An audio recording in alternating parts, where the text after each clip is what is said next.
ఒక benefit of doubt ని, ఒక కట్టు కథని, ఒక పెట్ట కథని అల్లి తెలంగాణ ప్రజల్ని మభ్యపెట్టడం కోసం తను ఒక కథనం రాశాడు. కాబట్టి మేము నిజాయితీగా ఉంటాం కాదు, ఉన్నట్టుగా కూడా జనానికి కనపడాలి. ఆ ట్రాన్స్పరెన్సీ కూడా ఉండాలి. That is what I believe. నేను అది చదివిన తర్వాత నేను అందుకే మొత్తం ఆ కండిషన్స్ చదివి I seriously examine the entire thing.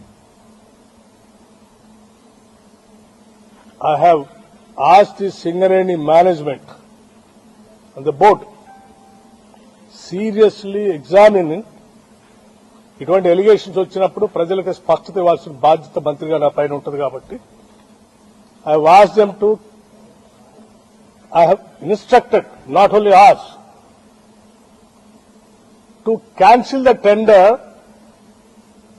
and go for a fresh tender with all the Government of India public sector undertakings లో ఏ కండిషన్స్ ఉంటాయో అటువంటి కండిషన్స్ అన్ని ఎగ్జామిన్ చేసి మళ్లీ పిలవండి.